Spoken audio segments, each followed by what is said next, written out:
മണി chain ബിസിനസിനെ കുറിച്ച് പ്രേക്ഷകരോട് സംസാരിക്കുന്നു. ഏറ്റവും കൂടുതൽ മൾട്ടി ലെവൽ മാർക്കറ്റിങ്ങിനെ നമ്മൾ ദുർവ്യാഖ്യാനം ചെയ്യുന്നത് ഒരു മണി ചെയിൻ ബിസിനസ് ആണെന്നുള്ളതാണ്. അതിൻ്റെ പ്രധാന കാരണം ഈ മൾട്ടി ലെവൽ മാർക്കറ്റിംഗുകാർ ഉപയോഗിക്കുന്ന ടൂൾ അല്ലെങ്കിൽ മാർക്കറ്റിംഗ് പ്ലാൻ എന്ന് പറയുന്നത് ഈ മണി ചെയിൻ ഉപയോഗിക്കുന്ന പ്ലാനാണ്. ഞാൻ നേരത്തെ പറഞ്ഞു, പ്രോഡക്റ്റ് ഇല്ലാതെ തന്നെ പ്രോഡക്റ്റിനെ മറ പിടിച്ചുകൊണ്ട് ഈ മണി ചെയിൻകാർ വരുന്നുണ്ട്.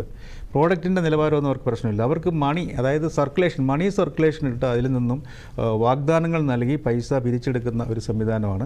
അതിൻ്റെ അകത്ത് മൾട്ടി ലെവൽ മാർക്കറ്റിങ്ങിൽ പ്രവർത്തിക്കുന്ന പോലെ തന്നെ ധാരാളം വ്യക്തികൾ ആ നെറ്റ്വർക്കിൽ വർക്ക് ചെയ്യുന്നുണ്ട്. പക്ഷേ അവിടെ പ്രോഡക്റ്റ് ഇല്ല, അവിടെ വെറും മണി സർക്കുലേഷനാണ്.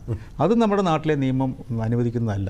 നമ്മൾ ഈ ഇന്ത്യൻ പാർലമെൻറ്റിൽ പാസ്സാക്കിയ ഡയറക്റ്റ് സെല്ലിംഗ് റൂളിൻ്റെ അകത്ത് അനുവദനീയമായ നിയമത്തിൽ പ്രവർത്തിക്കുന്നതല്ല ഈ മണി ചെയിൻ എന്ന് പറയുന്നത്. മണി ചെയിൻ ഇവിടെ ഇല്ലീഗലാണ്. നമ്മുടെ ഇന്ത്യ മഹാരാജ്യത്ത് മണി ചെയിൻ, അതായത് പ്രോഡക്റ്റ് ഇല്ലാതെ ആൾക്കാരെ വെച്ച് പണം പിരിച്ച് ലാഭം ഉണ്ടാക്കുന്ന ആ സംവിധാനം ഇവിടെ ഇല്ലീഗലായിട്ടാണ്. അതായത് അതിനെ നിയന്ത്രിക്കാനായിട്ട് PCMC ആക്ട് എന്ന് പറയുന്ന ഒരു ആക്ട് അത് പോലീസ് വകുപ്പാണ് കൈകാര്യം ചെയ്യുന്നത്.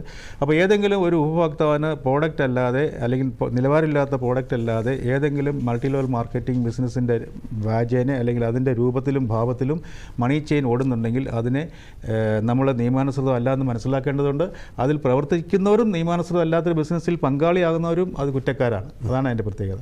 നമ്മുടെ നാട്ടിൽ നിയമാനുസൃതമായി ചെയ്യുന്ന ബിസിനസ്സിൽ പങ്കാളിയായാൽ അവിടെ നമുക്ക് കുറ്റകരമല്ല. പക്ഷേ ഈ ബിസിനസ്സിൽ പങ്കാളിയാകുന്നവരെയും പോലീസ് ഒരു ക്രിമിനലായിട്ട് അല്ലെങ്കിൽ ഒരു കുറ്റകൃത്യം ചെയ്ത ആളായിട്ട് കണക്കാക്കപ്പെടും. അപ്പോൾ അത്തരം ബിസിനസ്സിൽ നമ്മൾ പങ്കാളിയാകാൻ പാടില്ല. അത് അറിയാനായിട്ട് വളരെ വ്യക്തമായിട്ട് അറിയാം. മണി സർക്കുലേഷൻ നടക്കുന്ന ബിസിനസ്സാണ് മണി ചെയിൻ. അവിടെ പ്രോഡക്റ്റ് ഇല്ല. പക്ഷേ ഈ മണി ചെയിൻ അല്ല എന്ന് വരുത്തി തീർക്കാൻ പല മണി ചെയിൻ കമ്പനികളും ഇപ്പം പ്രോഡക്റ്റുമായിട്ട് ഇറങ്ങിയിട്ടുണ്ട്. ഒരു 100 രൂപയുടെ ഒരു പ്രോഡക്റ്റ് എടുത്ത് 1000 രൂപ 900 രൂപ ബണ്ടിൽ ചെയ്ത് മണി ചെയിനാണ്. ഇപ്പോൾ 1000 രൂപ 100 രൂപയുടെ ഒരു പ്രോഡക്റ്റിന് 1000 രൂപ MRP ഇട്ടാൽ അതിൻ്റെ ഇടയ്ക്ക് ഒരു ഹിഡൻ മണി ചെയിൻ ഉണ്ട്. 900 രൂപ ഹിഡൻ മണി ചെയിനാണ്. ഈ ഹിഡൻ മണി പ്രോഫിറ്റ് ഷെയർ ചെയ്യാൻ വേണ്ടിയാണ് ഇവർ പ്രവർത്തിക്കുന്നത്. അപ്പം മൾട്ടി ലെവൽ മാർക്കറ്റിങ്ങിൻ്റെ അതേ മെത്തേഡായിരിക്കും മണി ചെയിൻകാർ ഉപയോഗിക്കുന്നത്.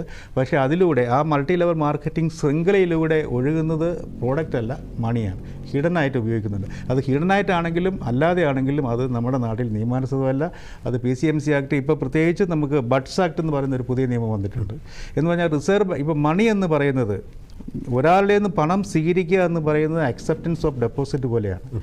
നമ്മുടെ രാജ്യത്ത് നിക്ഷേപം സ്വീകരിക്കണമെങ്കിൽ അതിനെ നിയന്ത്രിക്കുന്ന റെഗുലേറ്ററി ബോഡിയാണ് റിസർവ് ബാങ്ക് ഓഫ് ഇന്ത്യ.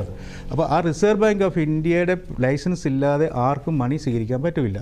അപ്പോൾ ഇത്തരം ആൾക്കാർ റിസർവ് ബാങ്കിൻ്റെ പരിമിതി ഇല്ലാതെ പെർമിഷൻ ഇല്ലാതെ ചെയ്യുന്നവരായതുകൊണ്ട് തന്നെ അവർക്ക് ബഡ്സ് ആക്ട് എന്ന് പറയുന്ന അൺറെഗുലേറ്റഡ് ഡെപ്പോസിറ്റ് സ്കീം അതിൻ്റെ കീഴിലും അവർക്ക് കുറ്റകൃത്യമായിട്ട് അവർ കാണുന്നതാണ്. അത് വളരെ എഫക്റ്റീവായിട്ട് നമ്മുടെ കേരളത്തിൽ വർക്ക് ചെയ്യുന്നുണ്ട്. തീർച്ചയായിട്ടും.